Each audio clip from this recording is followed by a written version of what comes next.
Na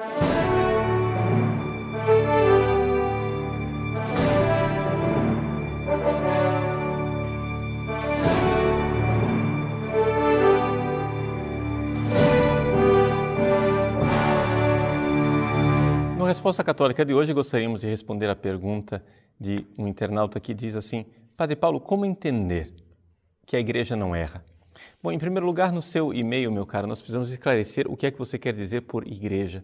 Porque às vezes você usa essa palavra designando a Igreja como um todo e às vezes você usa essa palavra designando o magistério enquanto tal. É por isso que eu precisaria dividir a sua pergunta em duas perguntas.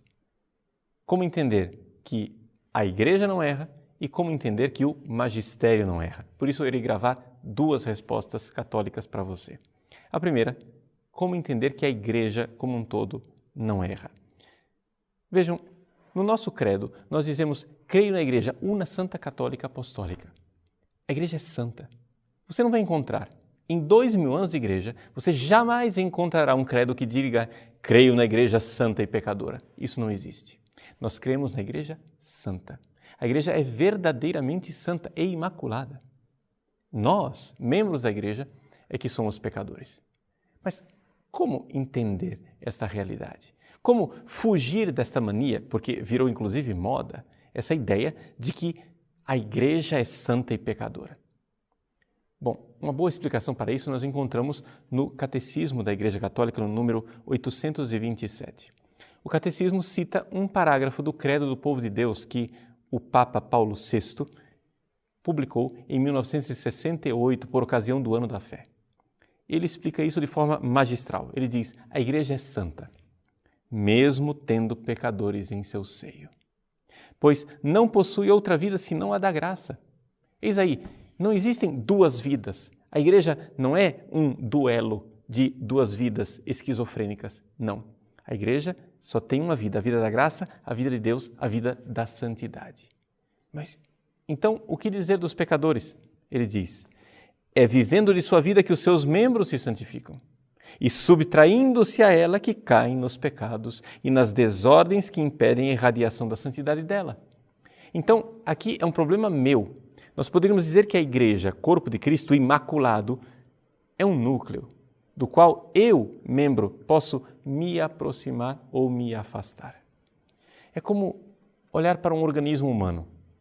Você às vezes tem membros que estão sofrendo, estão padecendo, fazem parte daquele organismo.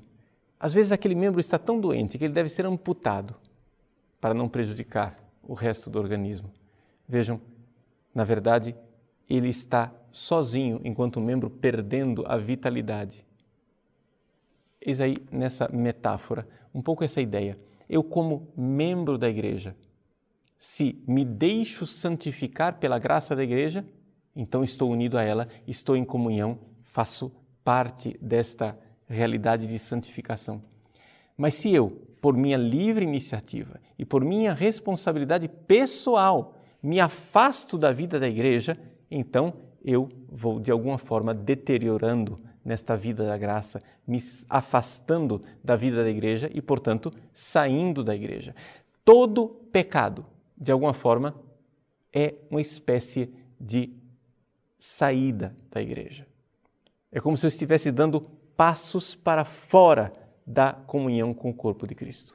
Então, vejamos, a Igreja, ela, que é mãe, quer que seus filhos estejam em comunhão com ela. É por isso que os membros santos da Igreja fazem penitência e pedem perdão a Deus pelos pecados dos membros da Igreja para sanar a vida destes membros que vão se afastando. É isso um pouco aquilo que o Papa Paulo VI nos explica, e aqui nós vemos o primeiro significado de dizer que a Igreja é santa. Tem membros pecadores, mas ela é santa.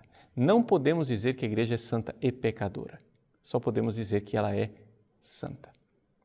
Mas esta realidade, ela é uma realidade que se estende a todo o povo de Deus também num outro aspecto. Quando nós falamos da indefectibilidade da fé. Sim, eu, membro da Igreja, posso pecar e eu, membro da igreja, posso perder a fé.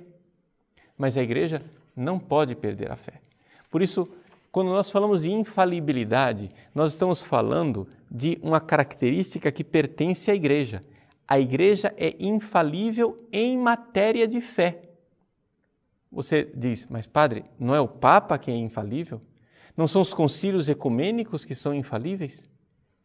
Não, calma. O Papa, os concílios, o magistério, nós iremos tratar numa outra resposta. Mas digo desde já, ali trata-se de um ministério a serviço da infalibilidade. Quem é infalível mesmo é a igreja, porque a igreja não irá perder a fé. Vejam o que diz o Catecismo da Igreja Católica no número 889. Para manter a igreja na pureza da fé transmitida pelos apóstolos, Cristo, ou seja, o próprio Jesus, quis conferir à igreja uma participação em sua própria infalibilidade, ele que é a verdade. Então vejam só, a igreja participa da infalibilidade de Cristo porque ela é membro, ela é o corpo de Cristo, não é? Então existe uma participação. Em que consiste isso?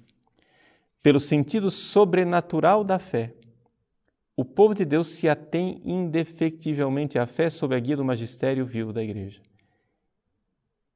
Ora, nós sabemos que haverá fé sobre a terra. Aquela famosa pergunta de Jesus, quando o Filho do Homem voltar, ele ainda vai encontrar fé sobre a terra? Sim.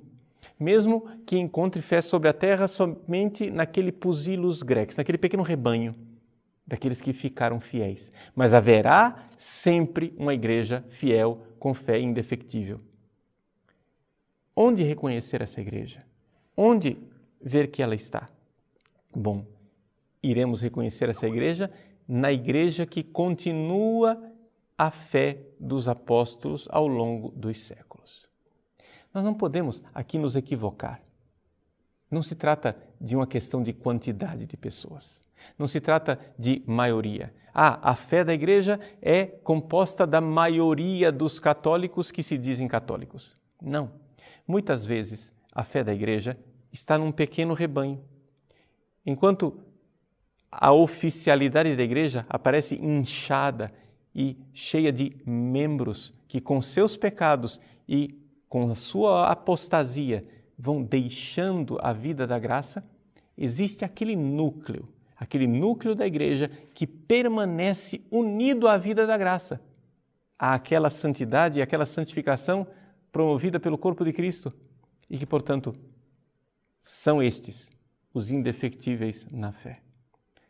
No próximo Resposta Católica veremos qual é a função do magistério em tudo isto e como é que nós, obedecendo ao magistério, podemos ter uma certa garantia desta fé indefectível.